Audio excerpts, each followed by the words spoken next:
now we will continue the lecture. Last week we talked about the stock market, and before we go into the lecture today, let's review something about last week. The first one is about stock market.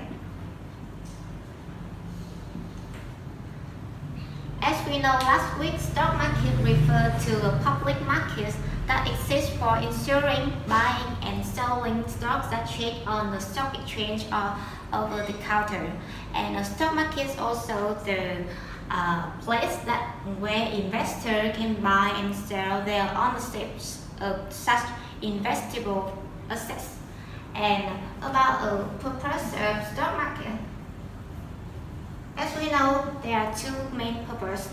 The first one is to provide a capital to companies that they can use to fund and expand their business. And the second purpose is about the stock markets can serve to give investors the opportunity to sell in the profits that publicly trade companies. Okay, the second term about last week is Wall Street. And Wall Street is a street in Lower Manhattan that is the original home of the New York Stock Exchange and the historic headquarters of the largest U.S. brokerage and investment bank. And the term Wall Street is also used as a collective name for financial and investment communities, which includes stock exchange and large bank, brokerage and security and underwriting firm and big business. And Wall Street is called as a symbol of the U.S. financial markets, which include the stock market, the bond market, and commodity market, future market, and foreign exchange market. Okay, so I'm just review all the important things that last week that we learned. So now we will come to the topic today about the stock market crash in 1929. And as I request you last week, you have to research all the important things about this crash. There are four main factors that I told you. The first one is timeline. The second one is causes of this crash. The third one is result. And the final one is the lesson that we learned from this crash. So now anyone can answer my question. Okay, so I have did a little bit of research about the stock market crash of 1929. It was a 4-day collapse of stock prices that began on October 24. It was the worst decline in U.S. history, and the Dow Jones Industrial Average dropped about 25%, and it lost 30 billion in market value, and that is the equivalent of about 400 billion today. Before the crash, there was a numerous of up and down in the stock market. On 25 March 1929, after the Federal Reserve warning about the excessive speculation along with American economy signs of trouble such as the steel production decline and the consumer were building up with high debts because of the easy credit. A mini crash occurred as investors started to sell stocks at rapid pace, exposing the market's shaky foundation. And despite all these economic trouble signs, stock resumed their advance in June and gains continued almost until early September.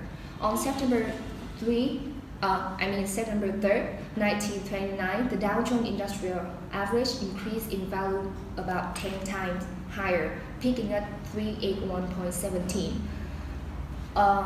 However, contrast to the optimism in the market, the financial expert Roger Babson predicted a crash was coming, and that was leading to the decline in optimism and financial gains, and eventually become the start of the Great Crash. So about the crash, the first day of the crash was Black Thursday on October 24th. The Dow opened at 305.85. It immediately fell 11%, signaling a stock market correction. Trading was triple the normal volume. Wall Street bankers feverishly bought shares to prop it up. The strategy worked, but So by the end of the day, the Dow was just down just 2%. On Friday, the positive momentum continued. The Dow rose 1% to 301.22. But however, a short trading day on Saturday removed that gain, and the Dow closed at 298.97. On Black Monday, October 28th, the Dow fell 30% to 260.64. And the next day was Black Tuesday. The Dow fell 12% to 230.07. And panicked investors sold 16 million shares, creating a loss of $14 million in this day alone. And so that is the end of my part. Market crash in 1929. Then from my research, I came up with the 4 reasons of this accident, which is the first one is excessive investment. And in 1920s, the rapid growth in the bank credit and loans of the US has encouraged people to invest all the monies in the stock market, and some consumers borrow to buy shares, and for that reason companies would likely to borrow more for the expansion. And as people they were so indebted, they are more likely to change the confidence, and many borrowers of loans were exposed in 1929 to debt, so most of them will try to sell those shares to pay the debts. And the second reason is the overconfidence of the consumers and of companies and firms. For the consumers, they because of the rapid growth of the banks, loan could be easily acquired even for the small investor and of the average consumer. So they will not considering about their debts in the future. Along with that, people began to think of the ideas of buy share on the margin, which means that they only had to pay that 10% for the share values. And the share went up, the investor began to make huge amount of money with the margin price, and it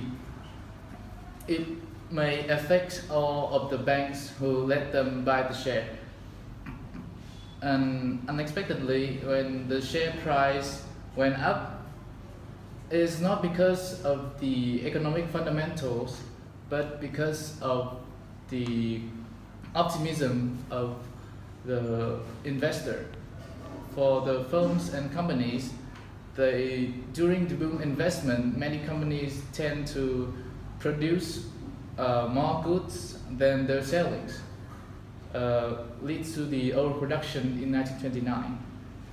When the demand for goods was decreasing, the share price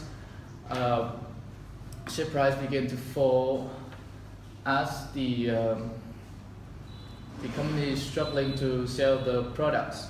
And furthermore, the loss of the sales also make the unemployment rate rise significantly. And although the consumers still ignore all of that warning sign and still continue to try to buy the shares.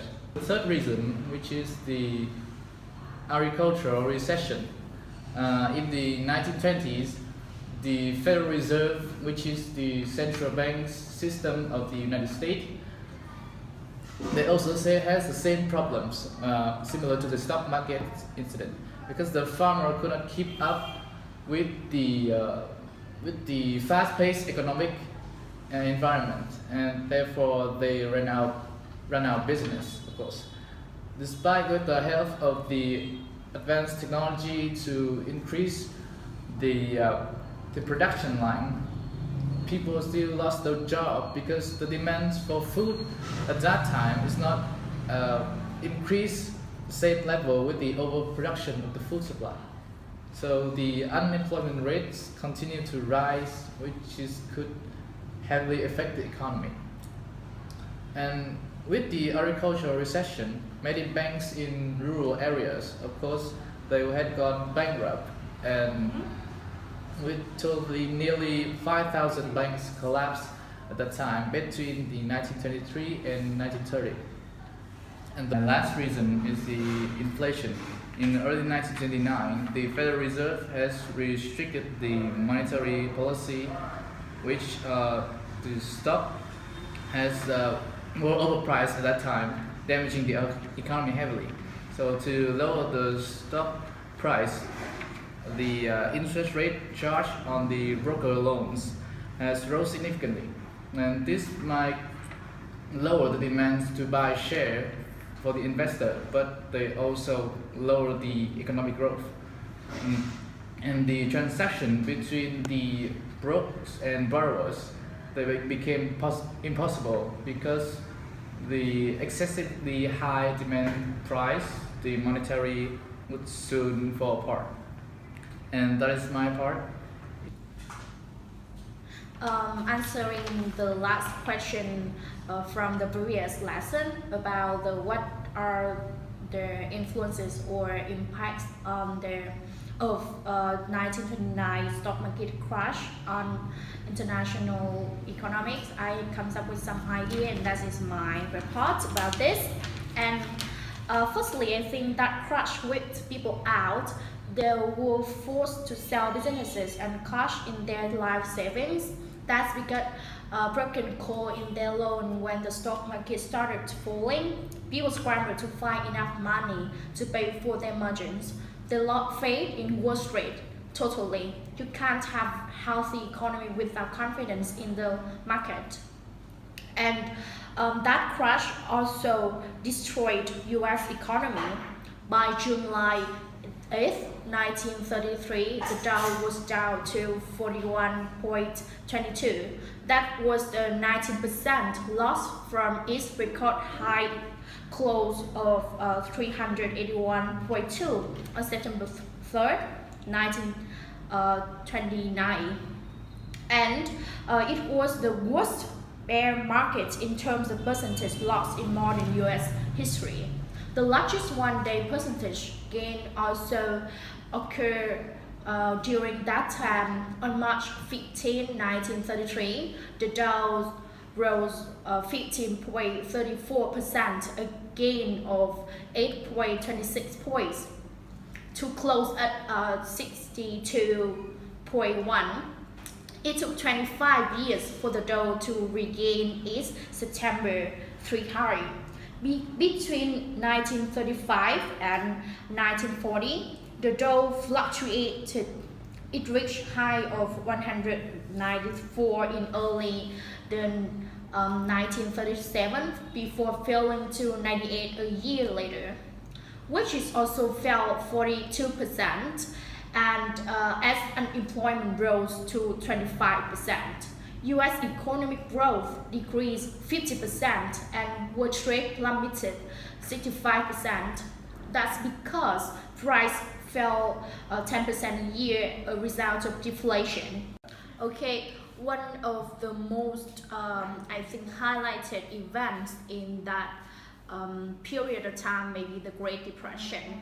And together with the 1929 stock market crash, is the Great Depression, and it is the largest financial crisis of the 20th century, and led directly to the Great Depression in Europe. The Great Depression was a collapse of the world trade, and the sharp decline was brought on by a round of tax increase on imported goods and tariff instituted by any nations turning inward, trying to bolster their own surging economies. In 1931, German industrial production decreased more than 40%, and 20% in France and 40% in Britain from 1999 levels. By 1933, unemployment rates in Europe were soaring. of the available workforce in each country, unemployment rates were 26.3% in Germany and 23.7% in Sweden, 14.1% in Britain and 20.4% in Belgium. The last one is 28.8% in Denmark. And more specifically, I'm going to talk about the real situation in some countries around the world. The first country I want to mention is France. The French economy was fairly unfazed by the crash. The collapse of Wall Street late in 1930, however, triggered by the passage of the Harvey-Smith Tariff Act, brought trouble. Foreign demand for French goods began falling. The value of export fell from 52 billion francs in 1929 to just 20 billion in 1932. And the second country, not really second countries, I mean like the regions, Latin America, those countries, because of the US invested a lot of money into those areas, so the flow of US capital fueling industrial development stopped. And in addition, Latin American nations saw the price for the region raw material drop sharply as the US and European markets greatly declined, eliminating their need for the material. This trade decline led to the substantial decrease in government revenue. And the last country I want to mention is Australia. Leading up to the Great Depression, Australia was heavily in debt to British banks and relied greatly on wheat export to drive their economy. The collapse of Wall Street in 1930 led to the major drop in government revenue as well as the Australian income. That's covered all of my report, and I hope you are satisfied with my answer. Since I'm the last one, I think that I will go with the last answer. The last question is that what have we learned about the lesson learned from the 1929 crash? So prepare for this one. I have divided into two parts. The first one is that I will talk about the system, and the second one is that what the people that do the trading and everything learns about the crash. And the first one is that the Securities and Exchange Commissions in 1934, the Securities and Exchange Commission was created to restore the public's trust in capital markets, to oversee the conduct of those markets. Among its many obligations, the SEC attempts to prevent market collapse by requiring transparency in the financial instruments being traded in the financial markets, and also by regulating brokerage firms and regulatory organizations, including the major stock exchange. And it prohibits the certain types of conducts such as insider trading, and enforces law that govern in financial industry. The second one is the trading time, because after the 1929 stock market crash, trading days were cut back from 6 to 5 days as one way to prevent another meltdown. You see, it took traders and investors times to adjust the shortened trade weeks, but it's now accepted practice to limit days and hours of trading, and it gives trading a weekend break. So these breaks haven't affected overseas stock market yet, and it has many world stock exchanges allow limited after hours trading. That is at the end it will regulate the trading day. The next one is that the risk firewall. There's a computer weekly profile called the Anonymous Risk Firewall. Its software designer it's designed a software to monitor stocks and market activity in real time, so mistakes and fraud capable of triggering stock market crashes are identified immediately. I think that this software is it keeps up with the algorithm trading, and it commonplace with investment firms relying on technology to move trades along safety and risky. Risk firewall can stop automatic trading if rogue trading patterns or undefined activity threaten to crush the market. Now let's move to the second one, is that the people. So we see that the economy has learned something about the crash. So as well have the people, right? Because they're the trader. So the second part is that, like, what can the people learn about the 1929 stock market crash?